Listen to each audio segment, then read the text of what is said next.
they hit the button. And it's a circular route, so we had to work out ways that they could join that story at any journey. So that's context sensitive. And obviously context sensitive now, I think, doesn't have to mean just about location. It can be about what web page you're on. We've done some children's alternate reality games, which are not completely open, so they're slightly faux ARGs.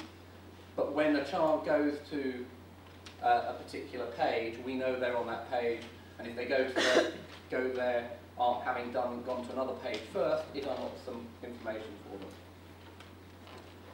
So another interactive narrative, which is, if you were in the other session earlier, which is becoming more and more important, is where storytellers are enabling users to contribute.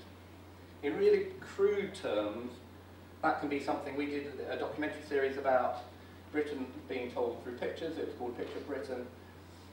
But we also encouraged people to send in their photos, and we actually built them into the show. And we had a red button service which was running constantly with your pictures.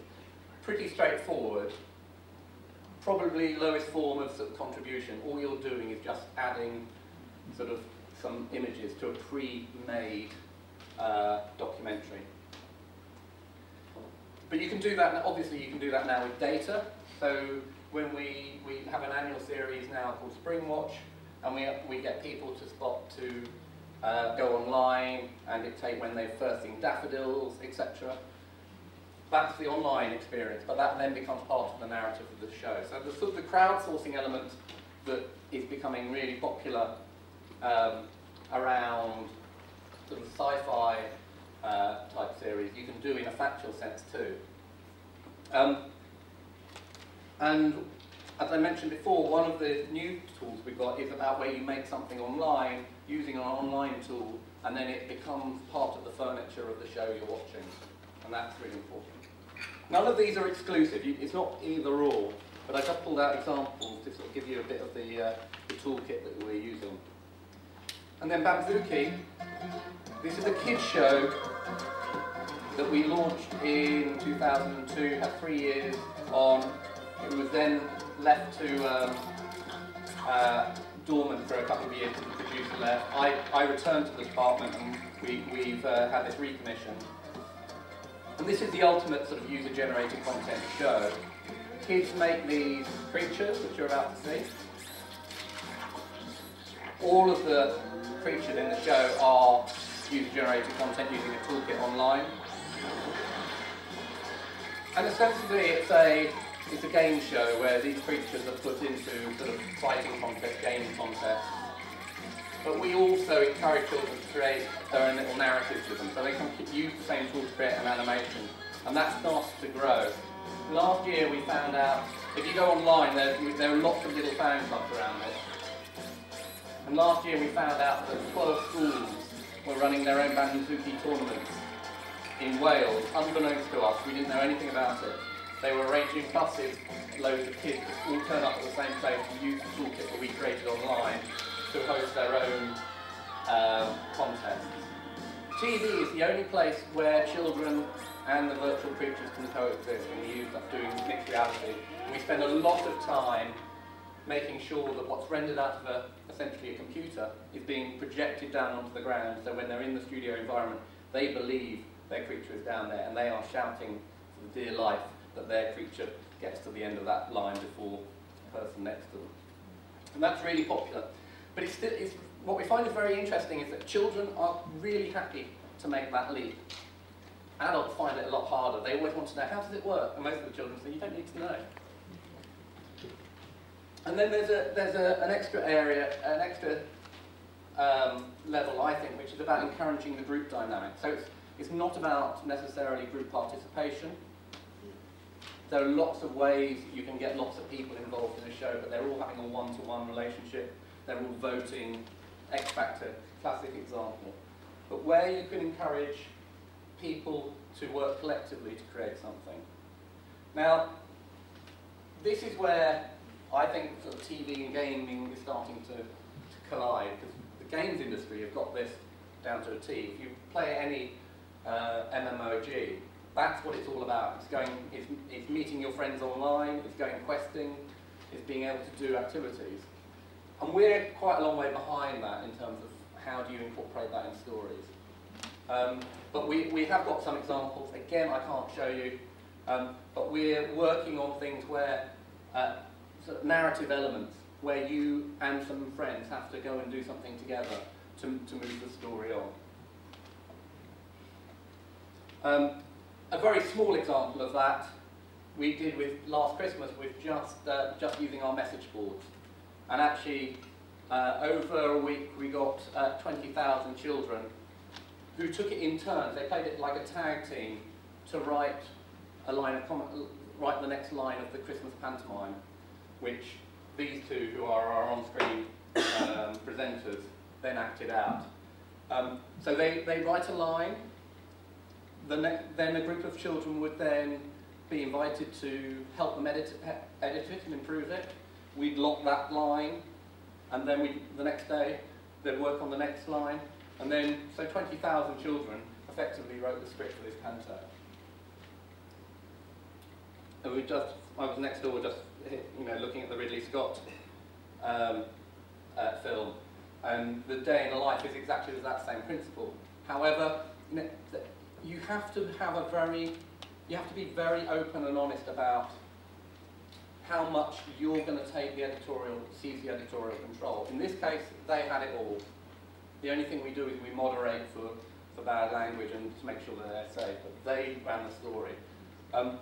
If it had been an unknown person doing it, and then picking the best lines, I don't think that they would have gone along with it as well. It's slightly different when you've got Ridley Scott, sort of his name on it, because it's a film made by Ridley Scott with your contributions. It's not your film, or not a film written by you. But I think that works when you've got Ridley Scott on board. And then all of those things, for me, have been coming together about how do you immerse the user in the story, and that's where we've done, again, looking at games a lot. One of the things which I found very different about traditional storytelling in broadcast media is we don't actually use first-person point of view that much. But if you look at most games, you're in the action, it's first-person shooter. You're leading the team. The narrative all revolves around you. It's not someone else's narrative. And one of the things we found is it's really hard to get writers to get their head into that space. Traditional writers who would write a drama, they like writing, might be writing a precinct show, so they'll write about the different characters, they can move them on.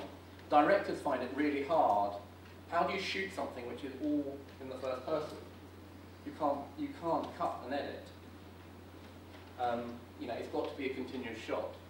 So what we started to do is we've done workshops with our writers, and it's not rocket science, but it's a little trick, is that we actually get them to write the player, the user, into the script. They are the key actor in it, they are the key protagonist. And you just get them to go, they don't need to know the words, but they need to know, they're most likely to go and do this now. And then we roll it back and say, well, what if they did that? And then they write the scenario. So they're actually treating the viewer, the player at home, as being part of that narrative.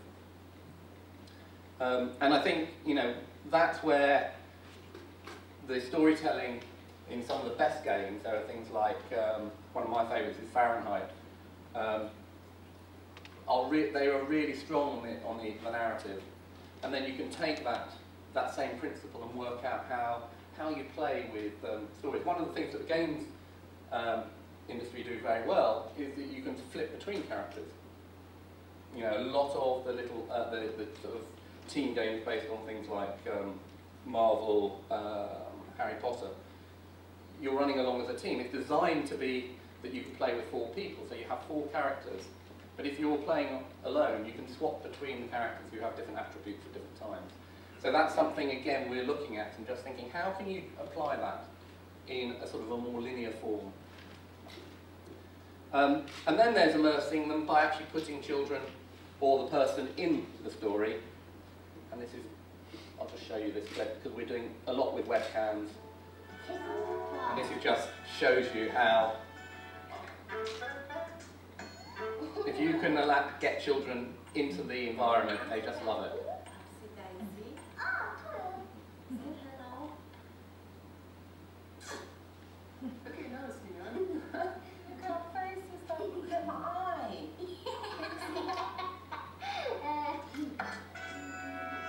So these are just games at the moment, but we're using the same techniques so that they actually become a character in the story.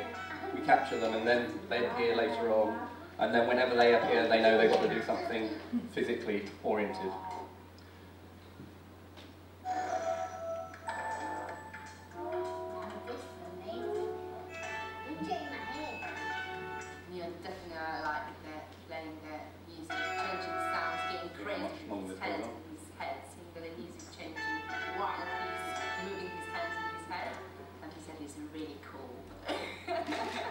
So traditionally that's been the preserve of the games industry. Things like Kinect coming out, you can do that, the Wii, but there's no reason you can't build it into stories.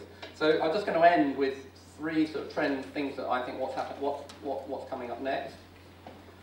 Well, mobile devices have come of age, so nearly all of that stuff that we can do now on the PC, we can do on a handheld device, whether it's an Apple or an Android device. And what the benefit of that is, there are two things I think. One is they're sort of starting to set a behaviour, so if you're in the publishing business, this allows you to start shifting how you can tell stories, because people are already used to having e-publishing on those devices. So it's not a big leap to say, okay, here's the story, you're used to reading a story, but what if that story now starts to morph because it knows my name's Marc and I'm dropped into that story? What if if you've got illustrations around a traditional story, that could start to reflect some of the activities I've done online at the same time, or my device beforehand. The other thing which is significant about it from a children's point of view is children love the touch screens. And it's not a coincidence why they've taken off so much with kids. Most kids, are actually are borrowing mum and dad, so it's still not sort of in the hands of all of those children. But anyone who's got kids and has an iPhone will tell you that their kids know how to do it. And I'll put it back down to some real basics. Most of PCs and laptops have been designed around the workspace originally. We have a QWERTY keyboard, which is hard to get your head around at the best of times. If you're 4 and learning your ABC, you look at the keyboard, they're all capitalised. That's not how you learn your ABC. So you're looking for little letters. You can't possibly spell something, and they're not in the right order. So it's tough for kids. And then the mouse itself, we've done lots of testing with kids, and there's an age. It's sort of 3s and 4s are still struggling to use a mouse, like move a mouse over there to make something happen over there. And the touch interfaces are so much more intuitive, not just for us, but for them as well, and it's actually helping them get over quite a lot of technology barriers. So that's a huge boon, I think, for for children, but also for storytelling. And the area, I said very briefly at the beginning, I've just moved out of running the children's department, interactive children's department at the BBC, to focus on IPTV, because next year I'm convinced that that's the year we're going to see a lot more innovation around television forms, because most set-top boxes and TVs that are coming out now are all ready for you to plug in an IP connection. Now, the reason I think that's significant is most of those companies are thinking about it as being a way to get more video on demand. So you can have live television down a broadcast stream, you can have your on-demand via the equivalent of an iPlayer in the UK, and you could have your web applications. But when you can mash all of those together, you can theoretically have a TV show which comes to a typical cliffhanger. But to get past that